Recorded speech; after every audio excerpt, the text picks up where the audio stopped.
월 매출 1억 내면 부자 될 것 같죠? 실제로 통장에 남는 거 얼마인지 아세요? 오늘은 그 얘기 한번 해볼게요. 그리고 진짜로 부자가 되는 방법도요. 사실 이거 다 우리 부자 되자고 하는 짓이잖아요. 제가 8년 동안 학원 750개 돌아다니면서 마케팅 80곳, 컨설팅 200곳 해준 건 알고 계시죠? 그동안 그렇게 많은 원장님들을 봤는데 제가 실제로 엑시트한 원장님 본 거 몇 명인지 아시나요?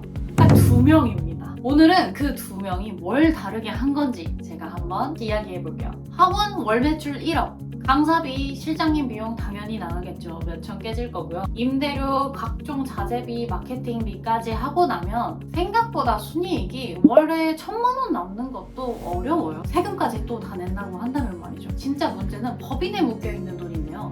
이게 내 돈 같은 내 돈이 아닌 돈이에요. 이걸 만약에 법인 통장에 그래 우리가 딱 10억 있다고 해봅시다. 이걸 개인 통장으로 가져오려면 1번 법인세 20% 나가고요. 연봉 10억 이상은 당연히 소득세가 50% 가까이 49.7%로 알고 있는데 그 정도 나가고 이걸 다 합치면 세금이 총 60%가 넘어가요. 그러니까 열심히 일해서 학원 매출 올려놔도 실제 내 손에 남는 돈은 얼마 없다. 이거보다 더 무서운 게 있어요. 대부분의 원장님들은 그만두면 매출 빵원이에요. 원장님이 아프면 빵원, 그만두면 빵원. 사업자들은 아플 때 휴가를 쓰거나 이런 것도 없잖아요. 이게 일자리예요. 저희의 일자리. 이건 자산이 아니에요. 진짜 부자들이 그래서 엑시트를 하는 겁니다.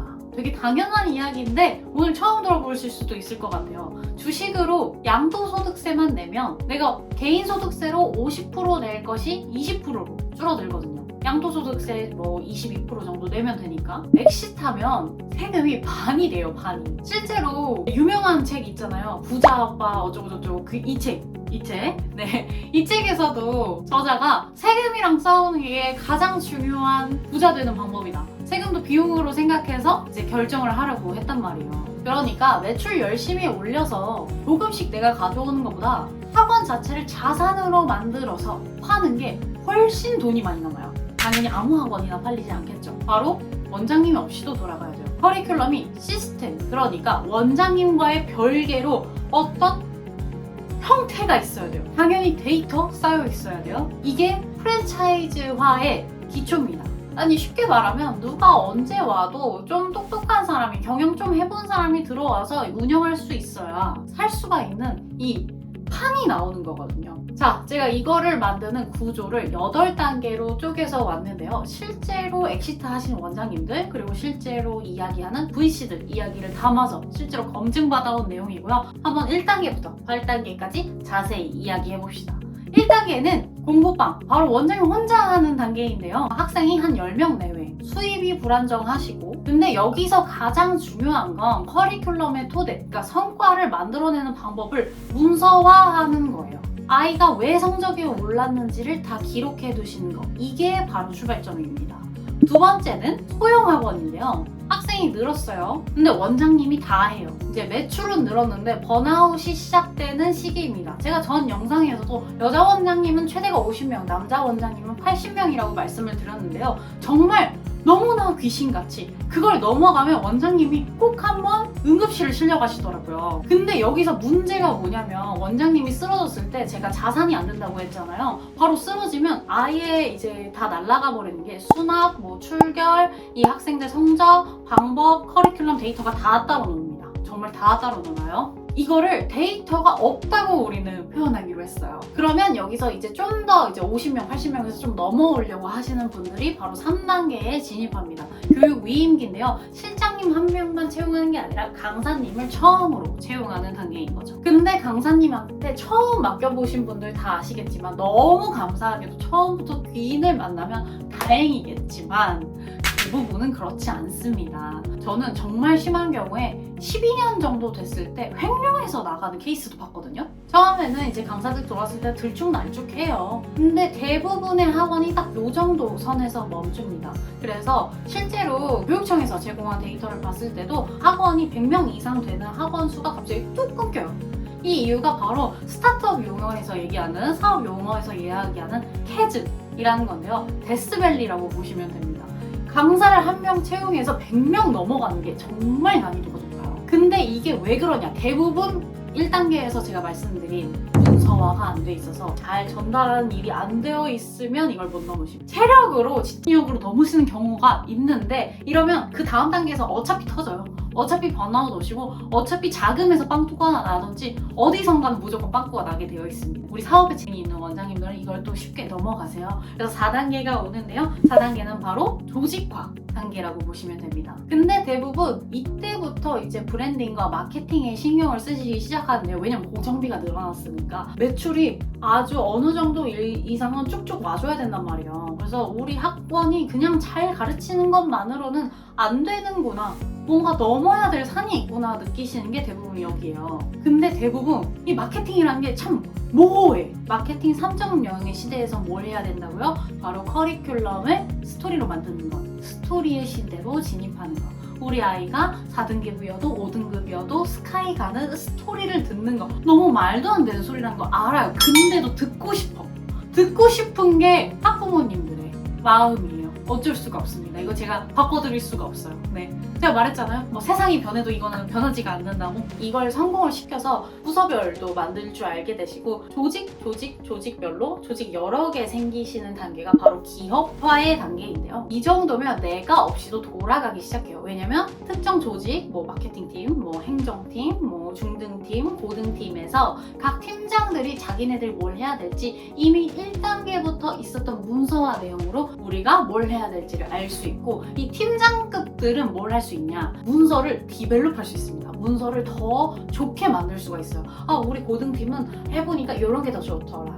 중등팀은 이런 게 좋더라. 행정팀은 이런 게 더 좋더라. 마케팅팀은 이런 게 좋더라. 라는 것들을 조직의 팀장들이 스스로 이야기를 하고 생각이라는 걸 하고 원장님한테 보고를 할 수 있습니다. 바로 기업화의 단계이죠. 이 정도가 돼야 한 500명 정도가 되는 1%의 원장이 되는 것 같아요. 그 다음이 이제 지점 확장인데요. 이제 지점 확장을 3단계 후반 정도부터 갑자기 막 하시는 원장님들이 있어요. 정말 추천하지 않아요. 최소 지점을 한 3개 정도를 내 손으로 굴려보고 그 원장님들이랑 위임화를 열심히 해본 다음에 또 제가 말씀드린 재무제표 한번 써보시길 정말 권해드리거든요. 그래야 고정비가 많이 나갔을 때 매출의 위기가 와도 뭐 코로나 이런 건 우리가 막을 수가 없잖아요. 막을 수가 없는 것들을 어떻게 대응할지에 대해서 최소 한 사이클은 돌아볼 수 있단 말이에요. 그래서 이런 부분들은 3단계부터 바로 지점화를 하지 마시고 이 단계를 다 거친 다음에 지점 확장을 하기를 추천을 합니다. 3개 정도 돌려보시면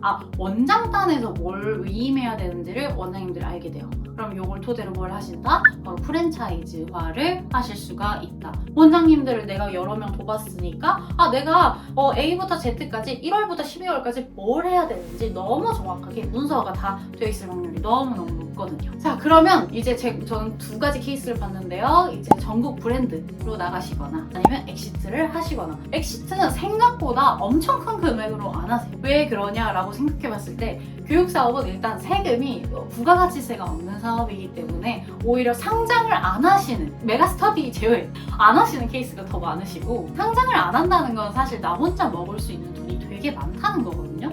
아니면 아예 엑시트를 하셔서 아까 말씀드린 대로 세금 이제 딱 다 떼고 현금으로 촥 하시는 원장님들이 계십니다. 왜 이게 많지가 않냐? 너무너무 어려운 3가지 요소를 매번 단계에 맞게끔 거의 뼈를 으스르는 고통을 넘으며, 이 단계를 하나를 넘을 때는 거의 뼈가 갈라지는 고통이 이제 오거든요. 그럼 그 3개의 요소가 뭐냐? 바로 제가 줄기차게 말씀드렸던 커리큘럼, 시스템, 마케팅. 이 3 요소를 얼마나 내가 시기적절하게 실력을 올리느냐가 굉장히 중요합니다. 커리큘럼은 한 명의 학생이 와도 이 학생을 어떻게 성적을 올려줄 거냐에 대한 이 로직이에요. 로드맵. 이 방법, 뭐 교재부터 시작해서 수업 방법, 과제 정도, 이 애들을 어떻게 조질지? 죄송해요. 적절하지 못한 워딩. 문서로 정해놓는 거, 이게 커리큘럼이라고 보시면 되고, 2번째 시스템은요, 시기적절하게 누가 해야 되는지를 다 알 수 있게 이야기하고 데이터가 정리돼서 제가 그 전에 말씀드렸던 SSOT, 단일의 진실한 원천 데이터 하나로 모아서 이야기하고 모두가 생각할 수 있게 만드는 거. 그 다음에 3번째, 우리의 커리큘럼을 스토리로 계속 뽑아서 이야기를 하는 거예요. 학부모님들에 따라서 우리 학원을 아시는 부모님들이 있을 수가 있고, 모르는데 우리가 제공할 만한 것들 관심 가지고 있을 학부모님들이 있는데, 이 단계에 따라서 잘 맞춰서 컨텐츠를 계속 풀어내가면서 결국에는 이 학부모님들을 설득할 수 있는 설계가 있느냐 없느냐, 이게 이제 중요합니다. 이 세 개 중에 하나라도 빠지면 다음 단계로 당연히 못 넘어가요. 커리큘럼만 있으면 결국에 원장님 혼자 다 해야 되고, 그래서 원장님 혼자 안 하도록 시스템을 만들면 다 있는데 비용도 다 나가고 너무 좋은데 학생이 안 와요. 오더라도 많이 오질 않아요. 그래서 원장님 버는 돈 똑같아요. 오히려 원생 수가 많아질수록 줄어드는 케이스도 많아요. 그래서 뭐가 필요하다? 세 번째가 마케팅이 필요하다. 근데 마케팅만 있으면 뭐예요? 애들이 왔다가 바로 빠져요. 제휴입, 계속 오랫동안 다니는 구조가 빠집니다. 이 세 개가 결국에는 같이 굴러줘가 줘야 돼요. 근데 제가 중요하게 생각하는 거, 굳이 8단계까지 사실은 안 가도 돼요. 5단계만 돼도 충분히 부자로 먹고 삽니다. 부자 되는 케이스를 제가 2가지로 설명을 드렸었거든요. 이 영상 참고해보시면 너무 좋을 것 같고요. 어쨌든 내가 없이도 내가 중요한 결정만 해도 돌아가는 구조가 되고 나면 원장님의 삶에도 여유가 생겨요. 그냥 이제 자영업으로 돌아가는 게 아니라 내가 정말 중대한 결정, 나한테 정말 의미 있는 결정만 할 수 있는 그런 상태가 됩니다. 자, 그럼 5단계까지 가려면 결국에 뭐 해야 돼요? 1번 데이터 쌓기. 데이터 쌓기를 가장 안 해요. 예를 들면 지금 상담하고 나면 애들이 몇 프로 잔류하는지, 몇 프로 등록하는지 혹시 퍼센트로 알고 계세요? 미납 같은 거 얼마나 쌓이고 계시는지 알고 계세요? 강사님들의 실적이 명별로 얼마나 잘 되고 있는지 다 숫자로 알고 계세요? 이 데이터가 없으면 결국에는 감으로 만들어요. 감으로 만드는 게 가장 나쁘고 가장 시스템이 없는 구조입니다. 두 번째는 커리큘럼을 영혼부터 끌어서 내보내기. 지금 커리큘럼이 원장님 머릿속에만 있잖아요? 안 돼요. 문서로 나와줘야 돼요. 그래야 강사님이 누가 와도 대체할 수 있게 돼요. 그리고 그 문서화가 된 학원을 아이러니하게 강사님도 배울 점이 있다고 생각하고 체계가 있다고 생각해서 오래 남아있는 구조가 됩니다. 그리고 원장님이 빠져도 퀄리티가 유지돼요. 그게 자산이에요. 그게 일자리가 아니라 자산이 되게 하는 방법이란 말이에요. 누가 와도 결국에 운영할 수 있게 되는 구조가 되는 거. 이 2개가 학원 엑시트의 시작이에요. 지금 당장 다 못해도 괜찮지만 데이터 쌓는 거랑 커리큘럼 꺼내는 거, 이 2개는 꼭 시도를 해보셨으면 좋겠습니다. 오늘 이거 시작한 학원의 1년 뒤랑 안 한 학원의 1년 뒤는 정말 천지 차이일 거예요. 제가 말했잖아요. 750명 중에 엑시트한 건 2명이에요. 두 분 다 엄청나게 특별하신 스타트가 아니었어요. 근데 학원을 자산으로 만들 감각을 갖고 컨텐츠화를 하신 겁니다. 지금 원장님이 몇 단계에 있는지 혹시 궁금한가요? 내가 어디가 부족하고 어디를 잘하고 있는지 궁금한가요? 그렇다면 아래 성장 지도 무료로 제가 체크하고 받아볼 수 있도록 해놨으니까 아래 링크에 가셔서 한번 체크해보시면 너무 좋을 것 같아요. 그럼 다음 시간에 뵐게요. 안녕!